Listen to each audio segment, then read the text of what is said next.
स्वागत है आप सभी का हमारे चैनल पर। पिछली कक्षा में हमने आपका वाक्य शुद्धि अध्याय पूरा कर लिया था। उसकी 3 क्लासें हमने करी, 120 से ऊपर प्रश्न हमने उसमें किए थे और सभी प्रश्नों के हमने चारों विकल्पों को भी वहाँ पर शुद्ध रूप में लिखा था, यानी कि लगभग 500 के करीब आपके प्रश्न हमने वहाँ पर कर लिए थे। और जो वो PDF है करेक्शंस के साथ हमारी वेबसाइट पर आपको मिल जाएगी, टेलीग्राम पर भी मिल जाएगी, उन दोनों की लिंक जो है वीडियो के डिस्क्रिप्शन बॉक्स में आपको मिल जाएगी। आज से हम अपना नया अध्याय प्रारंभ कर रहे हैं और आपका नया अध्याय है मुहावरे एवं लोकोक्ति। लोकोक्ति एवं मुहावरे, देखिए ये भी आपका एक महत्वपूर्ण अध्याय है। इसे भी हम प्रश्नों के माध्यम से ही करेंगे और इसमें हमने 200 से अधिक प्रश्न लिए हैं। शुरुआत करते हैं आपके पहले प्रश्न के साथ। गांठ बांधना मुहावरे का अर्थ है। पहला, स्थायी रूप से याद रखना। दूसरा, कपड़े समेटना।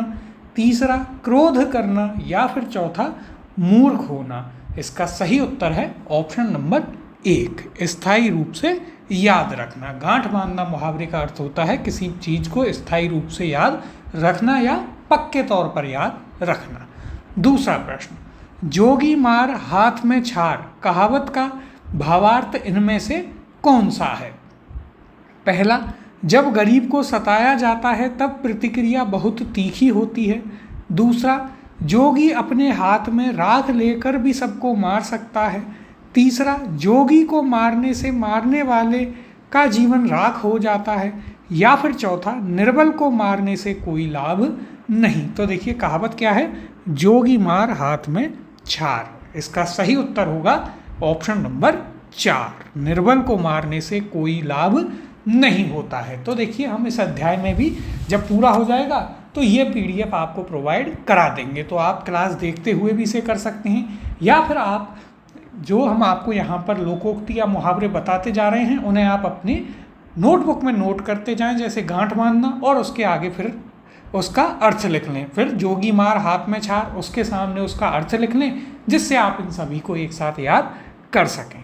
अब तीसरा प्रश्न है, बहती गंगा में हाथ धोना मुहावरे का भावार्थ है। पहला, समय से लाभ उठाना चाहिए। दूसरा, तेज बहती गंगा की धारा में कभी नहीं नहाना चाहिए। तीसरा, बहती हुई गंगा की धारा में केवल हाथ धोने चाहिए।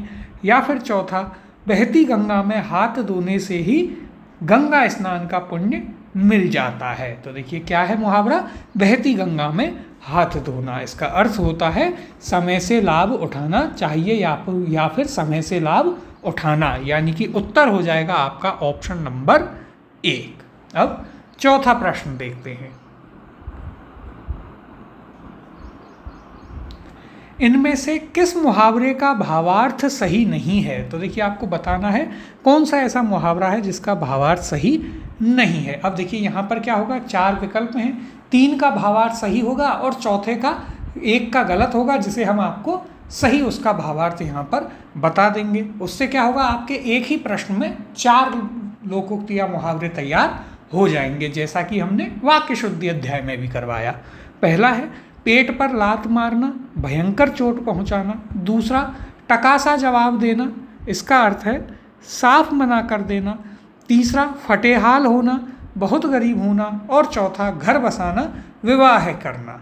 तो देखिए एक एक करके देखते हैं। पहला क्या है, पेट पर लात मारना, भयंकर चोट पहुंचाना, तो यह आपका गलत है। पेट पर लात मारना क्या होता है, पेट पर लात मारना मुहावरे का अर्थ होता है रोजी रोटी छीनना। तो देखिए यहाँ पर क्या होगा, रोजी रोटी छीनना। सामान्यतः भी हम इसे कई बार बोलते हैं कि क्यों किसी गरीब के पेट पर लात मारना, यानी कि क्यों किसी की रोजी रोटी छीनना। यहाँ पर पूछा था किसका भावार्थ सही नहीं है, तो वह आपके पहले ही ऑप्शन का भावार्थ सही नहीं है। उत्तर हो जाएगा इसका ऑप्शन नंबर 1। देखिए अब आगे देख लेते हैं। दूसरा क्या था, टकासा जवाब देना, इसका अर्थ होता है साफ मना कर देना। फटेहाल होना यानी बहुत गरीब होना। और चौथा, घर बसाना यानी विवाह करना। तो आप क्या कीजिएगा, इन चारों को अपनी नोटबुक में लिख लीजिएगा, जिससे आपको याद करने में आसानी हो। जब आप इनका रिवीजन करें तो एक साथ आप इनको याद कर सकें। अब 5वां प्रश्न, अत्यधिक गुस्सा आना के लिए मुहावरा है। पहला खाक में मिलना, दूसरा खाल खींचना, तीसरा देखते हैं खून खौलना और चौथा गांठ बांधना। तो देखिए यहाँ पर क्या है, अत्यधिक गुस्सा आना, इसके लिए कौन सा मुहावरा प्रयोग में लिया जाता है? तो पहला है खाक में मिलना, तो यह तो मुहावरा ही नहीं होता, मुहावरा होता है खाक में मिलाना यानी बर्बाद कर देना, तो ये नहीं होगा। दूसरा खाल खींचना यानी बेरहमी से या बहुत बुरी तरह से पीटना। तीसरा खून खौलना, तो यह आपका सही उत्तर होगा, यानी कि उत्तर हो जाएगा यहाँ पर ऑप्शन नंबर 3, खून खौलना यानी अत्यधिक गुस्सा आना या फिर अत्यधिक क्रोध आना, ये आपको याद रखना है। और चौथा है गांठ बांधना, जो कि हम शुरुआत में ही पहले प्रश्न में हमने देखा, गांठ बांधना मुहावरे का अर्थ क्या होता है, स्थायी रूप से याद रखना। अब अगले प्रश्न की ओर चलते हैं। तो देखिए प्रश्न संख्या 6, अपना क्रोध किसी निरपराध पर उतारने के लिए सही लोकोक्ति है। पहला आप हारे बहू को मारे, दूसरा ये देखिए पै है, आप हारे बहू को मारे, दूसरा उल्टे बांस बरेली को, तीसरा उल्टा चोर कोतवाल को डांटे और चौथा एक तो चोरी दूसरे सीना जोरी। तो देखिए क्या है, अपना क्रोध किसी निरपराध पर उतारने के लिए, इसका सही उत्तर है ऑप्शन नंबर 1, आप हारे बहू को मारे। आप इसे पढ़कर भी अंदाज़ा लगा सकते थे इसमें, लेकिन सभी में आपको पढ़कर अंदाज़ा नहीं लगाना है, अन्यथा आप वहाँ पर उत्तर गलत कर देंगे। अब देखिए यदि हम देखें यहाँ पर और कौन कौन से आपको मुहावरे दिए गए हैं और उनका अर्थ क्या होगा, उन्हें हम यहाँ पर एक एक करके देखेंगे, जिससे उन चीज़ों को आप आराम से यहाँ पर याद रख सकें कि किसका अर्थ क्या है, और अपनी नोटबुक में भी आप उन्हें साथ साथ में लिखते चलेंगे। तो अब देख लेते हैं बाकी के जो विकल्प हैं उनके उत्तर भी। तो देखिए दूसरा क्या है, उल्टे बांस बरेली को। तो देखिए उल्टे बांस बरेली को, इसका अर्थ क्या होता है, इसका अर्थ होता है विपरीत या असंगत कार्य करना।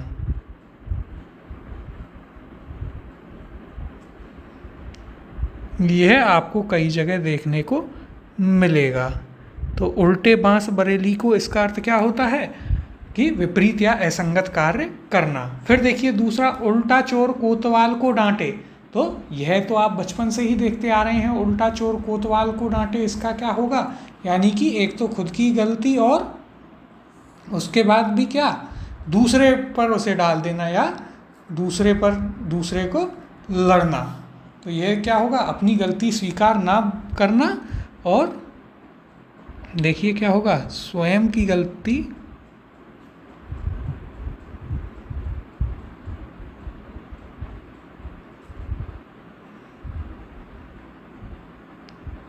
स्वीकार ना करना, और क्या करना, और दूसरे को दोषी ठहराना। तो देखिए यहाँ पर, और दूसरे को दोषी ठहराना। तो उल्टा चोर कोतवाल को डांटे, इसका अर्थ क्या होता है, एक तो स्वयं की गलती स्वीकार ना करना और दूसरे व्यक्ति को या जो निर्दोष है उसको दोषी ठहराना। अब देखिए चौथा क्या है, चौथा है आपके पास एक तो चोरी दूसरा सीना जोरी। इसका क्या होगा, इसका अर्थ होता है कि स्वयं एक तो गलत काम करना और दूसरों पर अकड़ दिखाना या दोष लगाना। तो देखिए क्या होगा इसका अर्थ, वही उल्टा चोर कोतवाल को डांटे इसी के समान होता है। तो देखिए इसका अर्थ देख लेते हैं, क्या होगा, स्वयं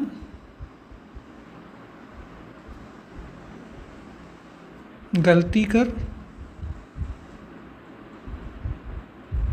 दूसरों पर डालना, यह इसका अर्थ होगा।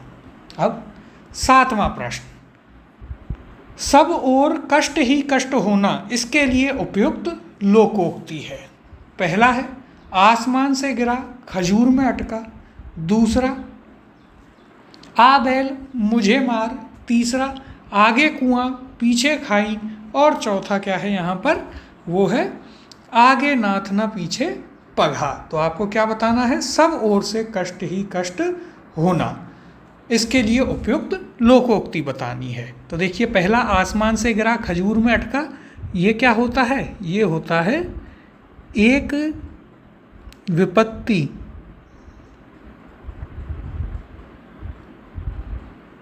से निकलकर दूसरी विपत्ति में पड़ना।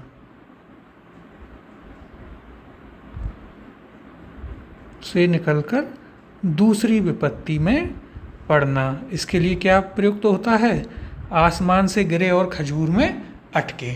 आ बैल मुझे मार, इसका अर्थ क्या होता है, इसका अर्थ होता है स्वयं या जानबूझकर बाधा में पड़ना। तो देखिए इसको भी हम लिख लेते हैं यहाँ पर,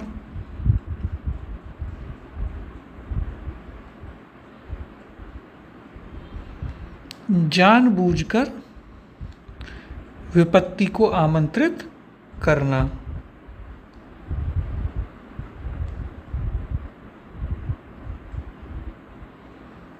विपत्ति को आमंत्रित करना, यह इसका अर्थ होगा। फिर देखिए तीसरा है आगे कुआं पीछे खाई। अब इसका अर्थ आपको देखना है कि देखिए इसका अर्थ क्या होता है, इसका अर्थ देखते हैं। तो देखिए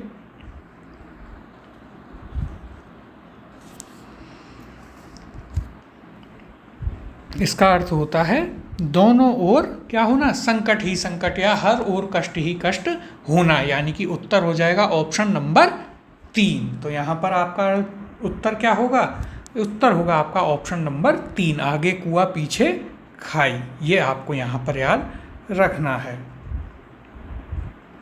अब चौथा भी देख लेते हैं। तो देखिए चौथा ऑप्शन क्या है यहाँ पर, आगे नाथ ना पीछे पगहा। तो देखिए इसका अर्थ क्या होता है, इसका अर्थ यहाँ पर होता है कि किसी भी प्रकार की जिम्मेदारी या नियंत्रण का ना होना, यानी कि क्या होगा, लापरवाह किस्म का आदमी, या फिर जिसके आगे पीछे कोई ना हो। तो यह आपको याद रखना है। क्या होगा इसका अर्थ, इसका अर्थ होगा किसी प्रकार की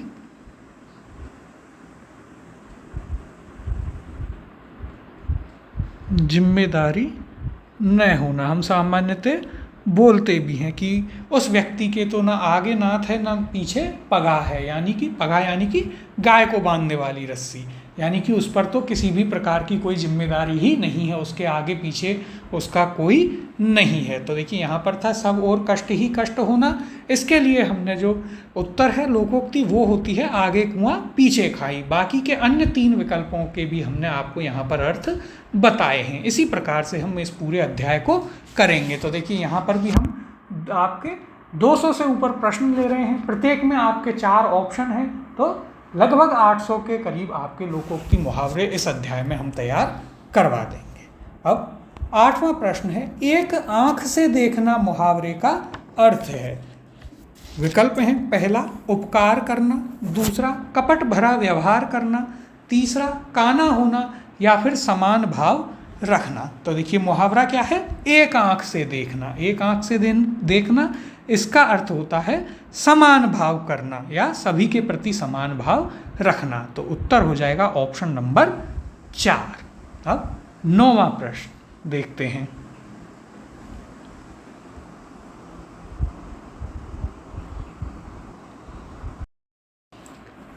तो 9वां प्रश्न क्या है, बड़ों के साथ छोटों की भी निभ जाती है, यह अर्थ बताने वाली लोकोक्ति इनमें से कौन सी है।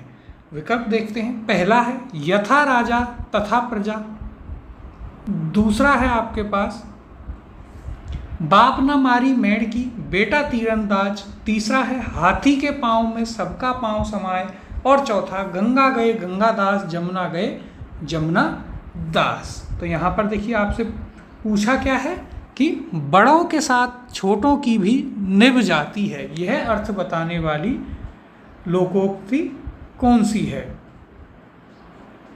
तो देखिए एक एक करके इन विकल्पों को देखते हैं।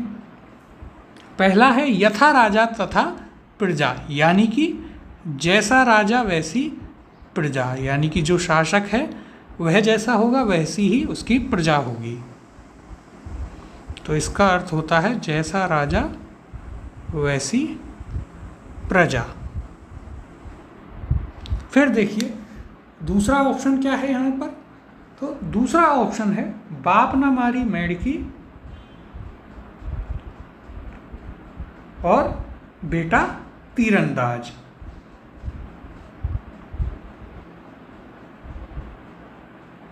इसका हम अर्थ देखते हैं, यानी कि क्या होता है, इसका अर्थ होता है कि जब एक व्यक्ति अपनी क्षमता से बढ़कर काम करने की बात कहे या कोशिश करे। तो देखिए इसका अर्थ क्या होता है, इसका अर्थ होता है अपनी क्षमता से बढ़कर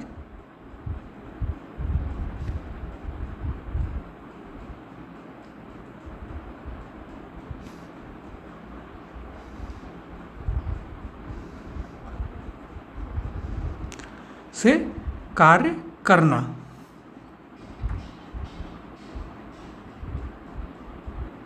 या उस कार्य को करने की बात करना। तीसरा है हाथी के पांव में सबका पांव समाए। तो देखिए यह एकदम सही है, बड़ों के साथ छोटों की भी निभ जाती है। इसके लिए कौन सी होगी लोकोक्ति, तो वो होगी हाथी के पांव में सबका पांव समाए। तो उत्तर हो जाएगा यहाँ पर आपका ऑप्शन नंबर 3। चौथा है गंगा गए गंगादास यमुना गए यमुनादास।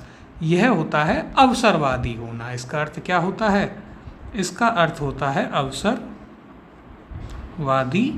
होना, यानी कि जैसा अवसर वैसे ही बन गए। तो देखिए यहाँ पर भी हमने आपको चारों के अर्थ बता दिए हैं। अब 10वां प्रश्न है पानी पानी होना मुहावरे का सही प्रयोग किस वाक्य में हुआ है। तो यहाँ पर आपको बताना है किस वाक्य में पानी पानी होना मुहावरे का अर्थ जो है वो सही प्रयोग में हुआ है। तो पहले वाक्य देख लेते हैं, फिर हम आपको पानी पानी होना मुहावरे का अर्थ भी बताएंगे। पहला वाक्य है चोरी पकड़ी जाने पर वह पानी पानी हो गया। दूसरा देखते हैं इतनी वर्षा हुई कि आंगन में पानी पानी हो गया। तीसरा दाल में पानी पानी हो गया। और चौथा शरीर में पानी पानी ही पानी है। तो देखिए पानी पानी होना मुहावरे का क्या अर्थ होता है, इसका अर्थ होता है बेइज्जत होना।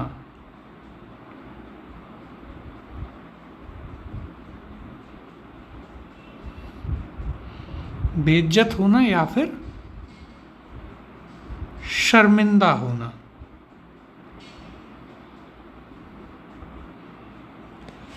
तो इसका सही प्रयोग किस वाक्य में है, वो है आपके पहले वाक्य में, यानी चोरी पकड़ी जाने पर वह पानी पानी हो गया। क्या हो गया, बेइज्जत हो गया या शर्मिंदा हो गया। अब अगले प्रश्न की ओर चलते हैं और 11वां प्रश्न देखते हैं। तो देखिए क्या कहा गया है, बरस पड़ना मुहावरे का सही प्रयोग किस वाक्य में हुआ है। तो देखते हैं, पहला वाक्य है आसमान में बादल घिरे और बरस पड़े। दूसरा बिन बादल बरस पड़ना चकित करता है। तीसरा सेठ ने भिखारी को इतना धन दिया जैसे बादल बरस पड़े हों। और चौथा गलती बड़े बाबू की थी पर साहब उसके लिए चपरासी पर बरस पड़े। तो देखिए अब हम देखते हैं सबसे पहले कि बरस पड़ना मुहावरे का अर्थ क्या होता है। इसका अर्थ होता है गुस्सा करना। गुस्सा करना या फिर डांटना फटकारना। अब जब इसका अर्थ आपको पता चल गया है तो देखिए किस वाक्य में इसका सही प्रयोग किया गया है। पहला आसमान में बादल घिरे और बरस पड़े, तो यह तो नहीं है। दूसरा बिन बादल बरस पड़ना चकित करता है, यह भी नहीं है। तीसरा सेठ ने भिखारी को इतना धन दिया जैसे बादल बरस पड़े हों, यह भी नहीं है। चौथा गलती बड़े बाबू ने की थी पर साहब उसके लिए चपरासी पर बरस पड़े, यानी कि गलती तो बड़े बाबू ने की लेकिन साहब ने डांटा या गुस्सा किस पर किया, चपरासी पर। तो यह आपका सही प्रयोग हुआ है। तो ऑप्शन नंबर 4 इसका सही उत्तर हो जाएगा। 12वां प्रश्न है, इनमें से कौन सा विकल्प सुमेलित नहीं है, यानी कि 3 ऐसे हैं जिनका अर्थ सही दिया गया है और एक का अर्थ सही नहीं लिखा है। तो देखते हैं एक एक करके। पहला है, सावन हरे ना भादों सूखे, हमेशा एक सा रहना, बिल्कुल सही है। दूसरा, नीम हकीम खतरे जान, अधूरा ज्ञान खतरनाक होता है, यह भी आपका सही है।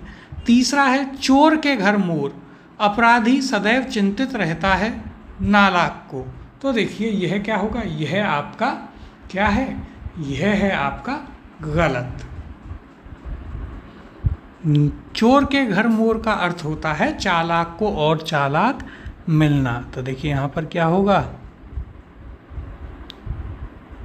चालाक को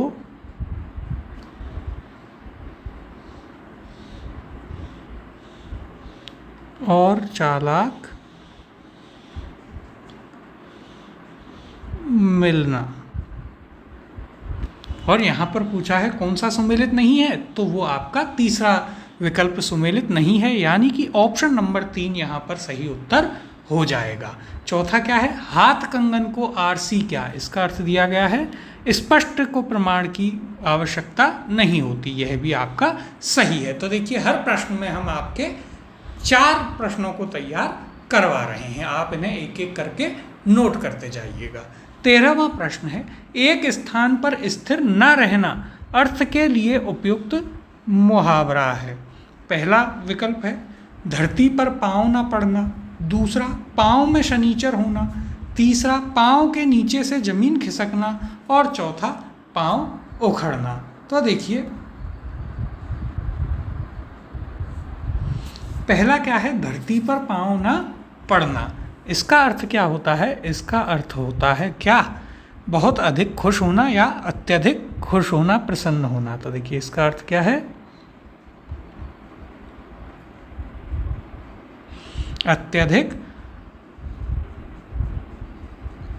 प्रसन्न होना।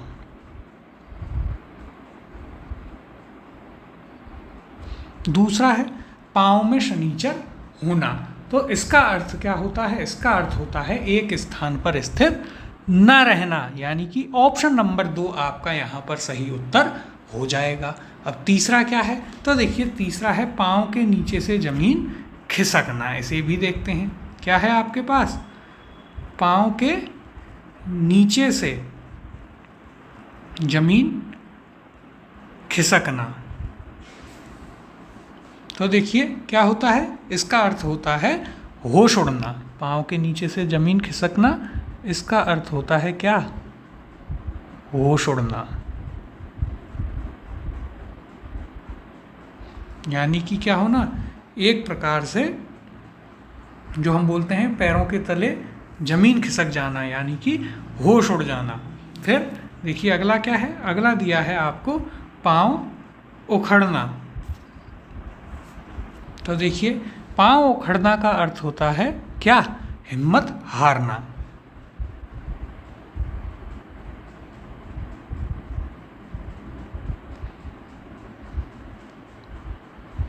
पाँव उखड़ना का अर्थ होता है हिम्मत हारना। तो देखिए यहाँ पर भी आपके 4 प्रश्न तैयार हो गए। कौन कौन से, पहला, धरती पर पाँव ना पड़ना, अत्यधिक प्रसन्न होना। दूसरा, पाँव में शनीचर होना, एक स्थान पर स्थिर न होना। तीसरा, पाँव के नीचे से जमीन खिसकना, होश उड़ना। और चौथा, पाँव उखड़ना यानी हिम्मत हारना। अब 14वां प्रश्न देखते हैं। टेढ़ी उंगली से घी निकालना मुहावरे का उपयुक्त अर्थ है। पहला, कठिन परिश्रम करना। दूसरा, क्रोध भड़कना। तीसरा, वश में करना। या फिर चौथा, चालबाजी से या बलपूर्वक काम निकालना। तो देखिए यहाँ पर क्या दिया गया है, टेढ़ी उंगली से घी निकालना। क्या कहते हैं हम, जब काम सीधी उंगली से ना हो तो टेढ़ी उंगली से घी निकालना चाहिए, यानी कि चालबाजी या बलपूर्वकता से अपना कार्य करना। ऑप्शन नंबर 4 आपका सही उत्तर हो जाएगा। अगला प्रश्न है, ऊंचे पद पर बैठे व्यक्ति को रिक्त स्थान नहीं होना चाहिए। इस वाक्य के रिक्त स्थान में उपयुक्त मुहावरा होगा, यानी कि आपको वो मुहावरा देखना है जो इस रिक्त स्थान में एकदम सही बैठता है। विकल्प देख लेते हैं इसके ऑप्शंस। तो देखिए, पहला है कान का कच्चा, दूसरा किताबी कीड़ा, तीसरा बात का धनी और चौथा सोने में सुहागा। तो देखिए, आप ऐसे प्रश्नों में क्या करें, एक एक कर कर इन्हें रख करके देखिएगा। पहला क्या है, ऊंचे पद पर बैठे व्यक्ति को कान का कच्चा नहीं होना चाहिए। तो यह आपके एकदम सही बैठ रहा है। यदि दूसरा देखेंगे, ऊंचे पद पर बैठे व्यक्ति को किताबी कीड़ा नहीं होना चाहिए, यानी कि अत्यधिक पढ़ने वाला नहीं होना चाहिए, तो यह तो गलत है। तीसरा, ऊंचे पद पर बैठे व्यक्ति को बात का धनी नहीं होना चाहिए, यानी कि अपनी बात पर ना रहे, ऐसा होना चाहिए, तो यह भी गलत है। चौथा, ऊंचे पद पर बैठे व्यक्ति को सोने में सुहागा नहीं होना चाहिए, तो यह भी आपका गलत है। तो सही उत्तर हो जाएगा ऑप्शन नंबर 1, ऊंचे पद पर बैठे व्यक्ति को कान का कच्चा नहीं होना चाहिए। कान का कच्चा होना क्या होता है? कान का कच्चा होना होता है कि किसी की भी बात पर तुरंत विश्वास कर लेना, यानी कि सुनी सुनाई बात पर विश्वास कर लेना।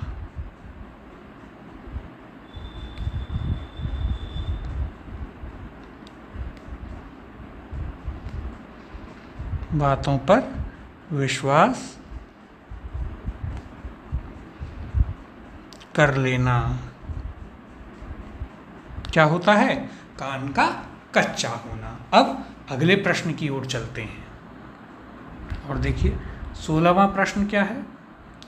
अमरदीप ने कारखाना खोला तो मित्रों ने आने वाली परेशानियां गिनाई, तब उसने कहा कि रिक्त स्थान में उपयुक्त लोकोक्ति होगी। तो देखिए, ये इस प्रकार के प्रश्न आपके लिए महत्वपूर्ण हो जाते हैं। तो इस प्रश्न को हम देखते हैं। विकल्प हैं, पहला ऑप्शन है जाको राखे साइयां मार न सके है कोई, दूसरा खिसियानी बिल्ली खंबा नोचे, तीसरा पर उपदेश कुशल बहु तेरे, और चौथा ओखली में सिर दिया तो मूसलों से क्या डर। तो देखिए, वाक्य क्या है?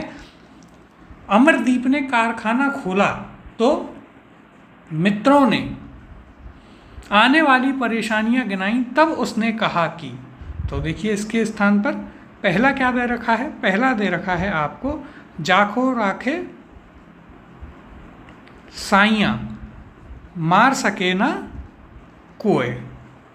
तो देखिए, इसका अर्थ क्या होता है? इसका अर्थ होता है कि जिस पर ईश्वर की कृपा हो उसे कोई हानि नहीं हो सकती, यानी कि इसका अर्थ क्या होता है? जिस पर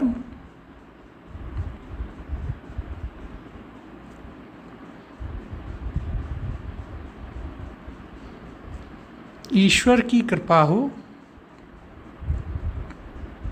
उसका कुछ नहीं बिगड़ता।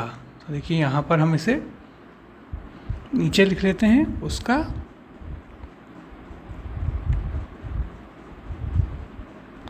कुछ नहीं बिगड़ता। पहले हम इनके अर्थ देखेंगे और फिर देखेंगे कि कौन सा रिक्त स्थान में एकदम सही बैठेगा। इस प्रकार के प्रश्नों को आप भी इसी प्रकार से करेंगे। तो देखिए, पहला हमने देख लिया, अब दूसरा देखते हैं। दूसरा ऑप्शन क्या है? दूसरा ऑप्शन है खिसियानी बिल्ली खंबा नोचे। तो इसका अर्थ क्या होता है? खिसियानी बिल्ली खंबा नोचे का अर्थ होता है कि कोई व्यक्ति अपनी हार या असफलता छुपाने के लिए क्या करे? बेवजह दूसरों पर गुस्सा करना, यानी कि इसका अर्थ हम लिख लेते हैं अपनी असफलता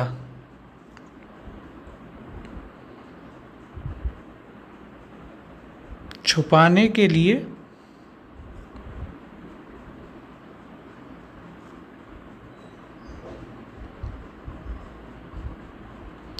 दूसरों पर दोष मढ़ना या गुस्सा करना, दूसरों पर दोष लगाना। फिर देखिए, तीसरा क्या है? तीसरा है आपके पास क्या? पर उपदेश कुशल बहु तेरे। इसका भी अर्थ देखते हैं। इसका अर्थ होता है दूसरों को सलाह देना तो बहुत आसान है, लेकिन स्वयं उनको मानना या उनको फॉलो करना बहुत ही कठिन है। तो देखिए इसका अर्थ भी हम लिख लेते हैं। क्या होता है इसका अर्थ? इसका अर्थ होता है दूसरों को उपदेश देना आसान है,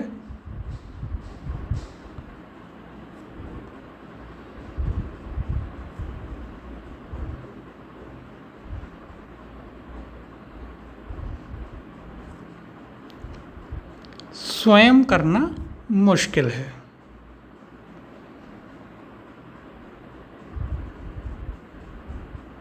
स्वयं करना कैसा है? मुश्किल। और चौथा यहाँ पर क्या है? चौथा है आपके पास ऑप्शन। तो देखिए चौथा विकल्प है ओखली में सिर दिया तो मूसलों से क्या डरना। क्या है? ओखली में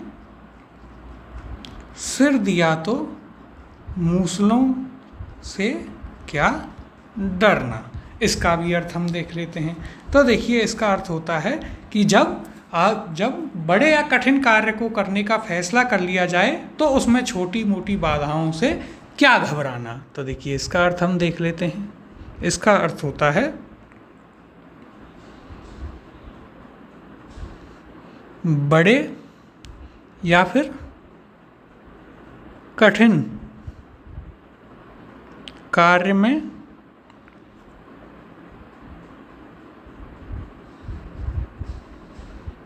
आने वाली जो छोटी मोटी बाधाएं हैं उनसे क्या डरना। आने वाली छोटी मोटी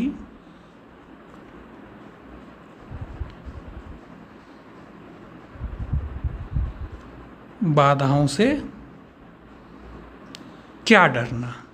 अब देखिए हमने चारों विकल्पों के यहाँ पर आपको अर्थ बता दिए हैं। इनमें से देखते हैं कौन सा एकदम सही बैठता है। तो पहला है जाको राखे साइयाँ मार सके ना कोई।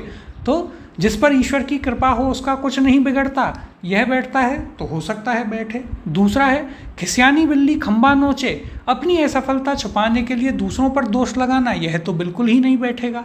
तीसरा है पर उपदेश कुशल बहुतेरे, यानी दूसरों को उपदेश देना बहुत आसान है, स्वयं करना मुश्किल, यह भी नहीं। चौथा है ओखली में सर दिया तो मूसलों से क्या डर, यानी कि बड़े या कठिन कार्य में आने वाली छोटी मोटी बाधाओं से क्या डरना। तो देखिए उसके मित्र क्या कर रहे हैं, उसको परेशानियां गिना रहे हैं और तब वो क्या कहता है ओखली में सर दिया तो मूसलों से क्या डरना, यानी कि कारखाना लगा रहा है, बहुत बड़ा कार्य कर रहा है। तो उसने कहा जब इतना बड़ा कार्य करना है तो छोटी मोटी बाधाओं से क्या डरना।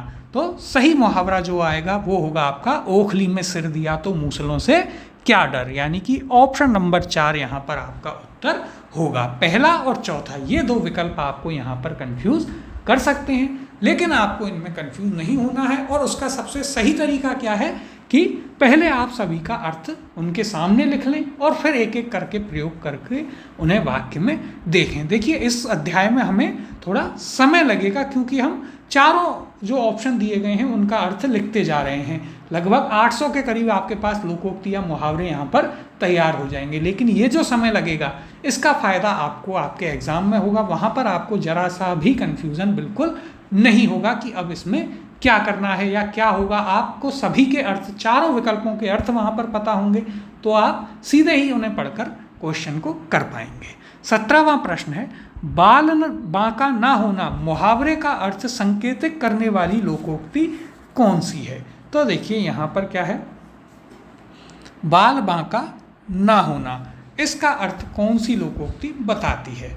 विकल्प हैं पहला जब तक सांस तब तक आस, दूसरा जाको राखे साइयाँ मार सके ना कोई, तीसरा जिन खोजा तिन पहिया गहरे पानी पैठ, और चौथा जाके पैर फटी ना बेवाई वो क्या जाने पीर पर आई। तो देखिए यहाँ पर हम इन्हें एक एक करके देख लेते हैं। तो पहला है जब तक सांस तब तक आस, यानी कि क्या हुआ, इसका अर्थ हो गया आशावादी होना, अंतिम समय तक आशावादी होना। तो आप इसे ले सकते हैं इस प्रकार से, आशावादी होना। दूसरा है जाको राखे साइयाँ मार सके ना कोई, यानी जिस पर ईश्वर की कृपा हो उसका कुछ नहीं बिगड़ सकता। तो यह यहाँ पर इसके समानार्थी बैठ रहा है, यानी कि ऑप्शन नंबर 2 आपका यहाँ पर सही उत्तर होगा। तो यह आपको यहाँ पर याद रखना है। अब अगले पर चलते हैं, देखिए अगला क्या कह रहा है, उस विकल्प को भी देख लेते हैं यहाँ पर। तो देखिए अगला विकल्प है आपके पास क्या, जाती जिन खोजा तिन पाइयाँ गहरे पानी पैठ। ये देखिए आपके लिए महत्वपूर्ण है, क्योंकि ये आरपीएससी हो या अधीनस्थ बोर्ड हो, उन्होंने कई बार इसे पूछा हुआ है। ये आपको कहीं ना कहीं या तो सीधे प्रश्न के रूप में मिलेगा, या फिर यह जो है आपको कहीं ना कहीं ऑप्शंस में मिलेगा। तो यह आपको यहाँ काफ़ी मदद करने वाला है, तो इसे आप ज़रूर यहाँ पर याद रखेंगे। अब हम क्या करते हैं, इसका सबसे पहले अर्थ लिख लेते हैं कि इसका अर्थ क्या होगा। तो देखिए इसका अर्थ होता है कि लगातार मेहनत करने वाले को सफलता मिल ही जाती है। इसका अर्थ आप लिख लेंगे, क्या होगा,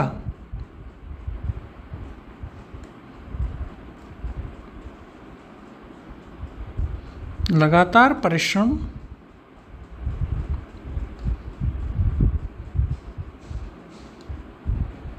करने वाले को सफलता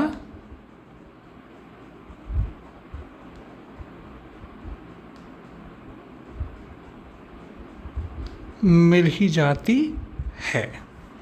फिर देखिए चौथा है, जाके पैर फटी ना बिवाई वो क्या जाने पीर पर आई। अब हम क्या करेंगे, इसका अर्थ देखते हैं। तो देखिए क्या है आपके पास, क्या दिया गया है, जाके पैर फटी ना बिवाई वो क्या जाने पीर पर आई। इसका अर्थ देखते हैं। तो देखिए इसका अर्थ क्या होगा, जिसने स्वयं कभी कष्ट नहीं झेला वो दूसरों का दर्द कैसे समझेगा। तो देखिए इसका अर्थ लिख लेते हैं, जिसने स्वयं दर्द ना झेला हो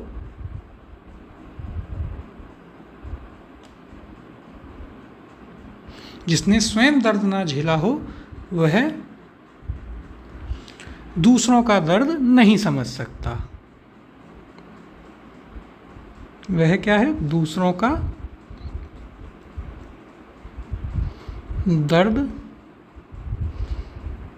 नहीं समझ सकता। और यहाँ पर हमने जो उत्तर था वो था आपका ऑप्शन नंबर 2। बाकी के जो तीनों विकल्प थे उनका हमने आपको यहाँ पर अर्थ भी बता दिया है। अब 18वां प्रश्न है, बिल्ली के गले में घंटी बांधना लोकोक्ति का अर्थ है, पहला असमंजस में पड़ना, दूसरा कठिन काम संपन्न करना, तीसरा भलाई करना, या फिर चौथा बिल्ली से दोस्ती करना। तो देखिए इसका सही उत्तर है ऑप्शन नंबर 2, कठिन काम संपन्न करना। इसके लिए क्या मुहावरा होता है, बिल्ली के गले में घंटी बांधना। कि आप कैसे याद रखेंगे कि बिल्ली जो है बहुत ही बदमाश होती है। आपके यदि घर में बिल्ली हो तो वो पूरे घर में इधर उधर कूदती रहेगी, तो उसे पकड़कर उसके गले में घंटी बांधना बहुत ही कठिन कार्य है। अब 19वां प्रश्न देखते हैं,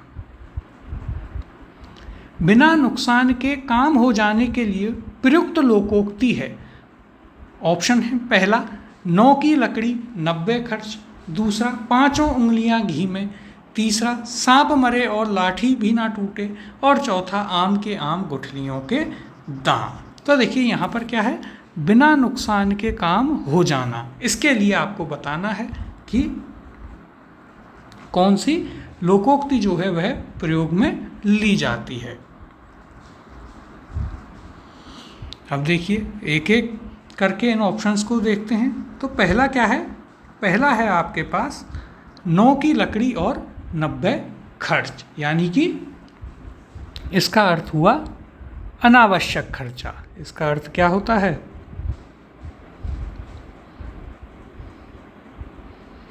इसका अर्थ होता है अनावश्यक खर्च, यानी कि लकड़ी तो 9 की ही थी और खर्च कितने हो गए 90, यानी कि क्या हुआ, अनावश्यक आपका खर्चा हो गया। फिर देखिए दूसरा है पांचों उंगलियां घी में, यानी कि हर तरफ से लाभ ही लाभ। क्या होगा? हर तरफ से लाभ ही लाभ होना।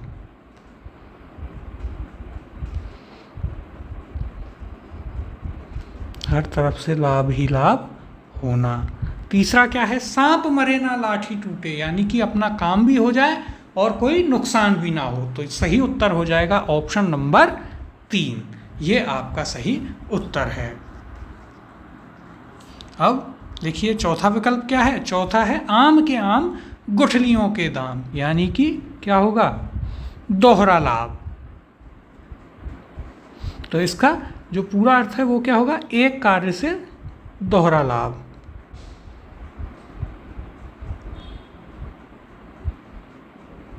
एक कार्य से दोहरा लाभ। इसके लिए क्या प्रयोग में लेते हैं? आम के आम गुठलियों के दाम। अब अगले प्रश्न की ओर चलते हैं। 20वां प्रश्न, आम के आम और गुठलियों के दाम का सही अर्थ है। तो ये तो हमने अभी देखा, हम बड़े आसानी से कर लेंगे। पहला है एक वस्तु के अनेक लाभ मिलना। दूसरा, आम खाने के बाद गुठलियों को बेच देना। तीसरा, गुठलियों के दाम मिलने पर ही आम बेचना। और चौथा, आमों के दाम के साथ गुठलियों के दाम भी मिल जाते हैं। तो देखिए इसका सही उत्तर होगा ऑप्शन नंबर 1, एक वस्तु के अनेक लाभ होना, यानी कि एक काम से दूसरा काम बन जाना या कई लाभ होना एक ही चीज़ के, जो हमने आपको जो पिछला ही प्रश्न था उसमें भी बताया। अब 21वां प्रश्न है, अभयदान देना मुहावरे का अर्थ है। पहला, विजयी होना। दूसरा, उत्साह कर देना। तीसरा, रक्षा का कवच देना। या फिर चौथा, निर्भीक हो जाना। तो मुहावरा क्या है? अभयदान देना। इसका सही अर्थ होता है रक्षा का कवच देना, यानी कि ऑप्शन नंबर 3 यहाँ पर आपका सही उत्तर हो जाएगा।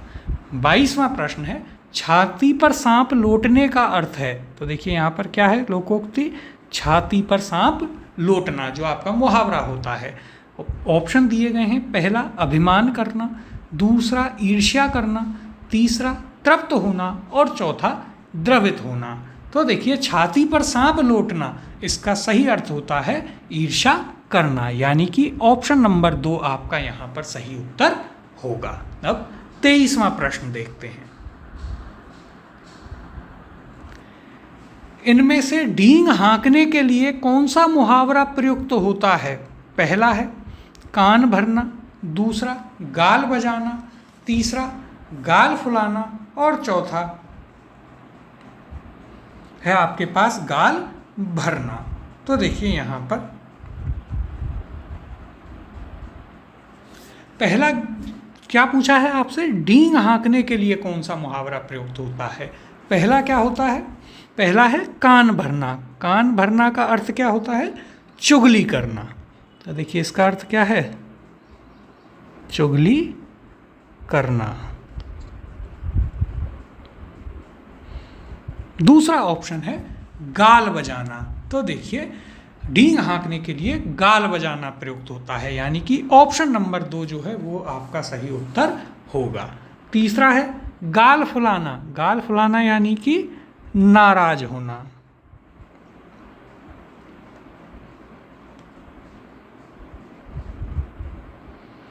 गाल फुलाना मुहावरे का अर्थ क्या होता है? इसका अर्थ होता है नाराज होना।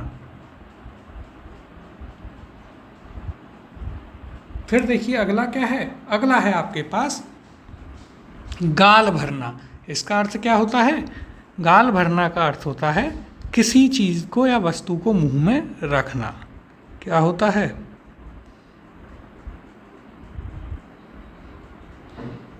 किसी वस्तु को मुंह में रखना, ये इसका अर्थ होता है। तो यहाँ पर सही उत्तर क्या था? गाल बजाना, जिसका अर्थ होता है डींग हाँकना। बाकी के तीनों विकल्पों के भी हमने आपको यहाँ पर उत्तर बताए, जैसे कान भरना चुगली करना, गाल फुलाना नाराज होना, गाल भरना किसी वस्तु को मुंह में रखना। 24वां प्रश्न है, इनमें से मुहावरा कौन सा है, अब आपको बताना है मुहावरा कौन सा है। तो देखिए पहला ऑप्शन है गरजे सो बरसे नहीं, दूसरा कमर कसना, तीसरा चोर की दाढ़ी में तिनका, और चौथा यहाँ पर है सांप मरे ना लाठी टूटे। तो देखिए आप याद रखें, एक चीज़ बहुत ही महत्वपूर्ण हम आपको यहाँ पर बता दे रहे हैं जो आपके काम आएगी। यदि अंत में ना हो, यदि अंत में ना आ रहा हो तो यह क्या होगा, यह होगा आपका मुहावरा।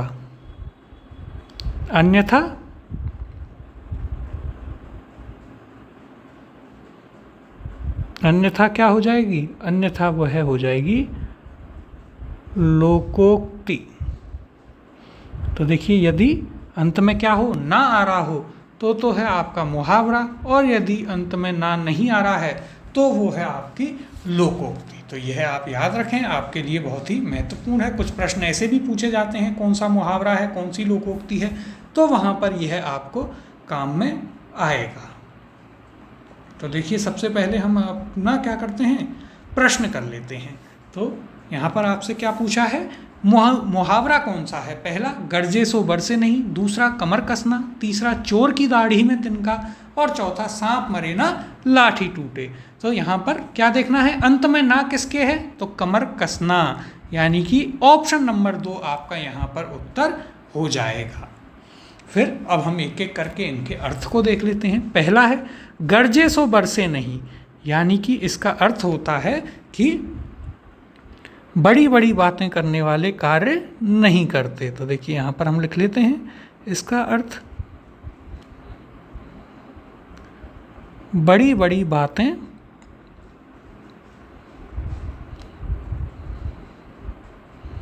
करने वाले कार्य नहीं करते, यानी कि जो बड़ी बड़ी बातें करते हैं वो उतने बड़े कार्य या वैसे कार्य नहीं करते हैं। तो इसका अर्थ आपको याद रखना है। अब जो यहाँ पर आपका मुहावरा था उसकी बात हम कर लेते हैं। मुहावरा क्या था, मुहावरा था आपका कमर कसना। इसका अर्थ देखते हैं। तो देखिए इसका अर्थ होता है तैयार होना, किसी कार्य के लिए तैयार होना।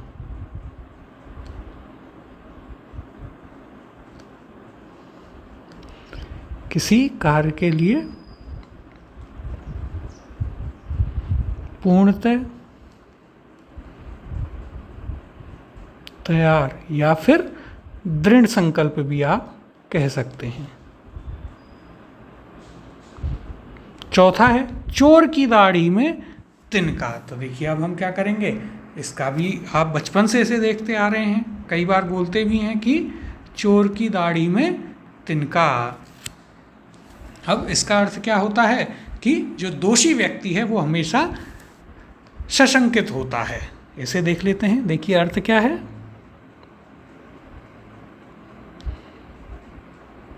दोषी व्यक्ति कैसा होता है, दोषी व्यक्ति जो इसका दोष होता है वो शंकाग्रस्त होता है।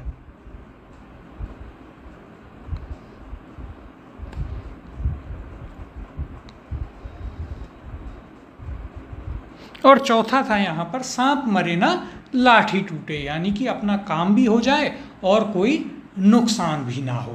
तो देखिए आज की कक्षा में हमने आपके 24 प्रश्न कर लिए हैं। प्रश्न 24 ही हैं, लेकिन हर प्रश्न में हमने जो चारों विकल्प हैं उनका अर्थ आपको बताया है, यानी कि एक प्रश्न में ही आपके 4 प्रश्न यहाँ पर हो गए हैं। तो यहाँ पर देखिए हमने कहने को कितने प्रश्न किए, हमने प्रश्न किए हैं 24, लेकिन यदि आप कुल देखें तो हम 96 प्रश्न लगभग यहाँ पर कर चुके हैं। कुछ एक में सीधे सीधे उत्तर बताना था तो वहाँ हमने वह बताया है, और यहाँ पर हमने बाकियों में सभी में आपको एक एक करके जो है चारों विकल्प यहाँ पर बताए हैं। और देखिए यह आपको अंत में एक महत्वपूर्ण बात भी बताई है जो याद रखनी है। अब इससे आगे के जो प्रश्न हैं वो हम अगली कक्षा में करेंगे। तब तक आप हमारी वेबसाइट को विजिट कीजिए, जिसकी लिंक हमारे डिस्क्रिप्शन बॉक्स में दी गई है।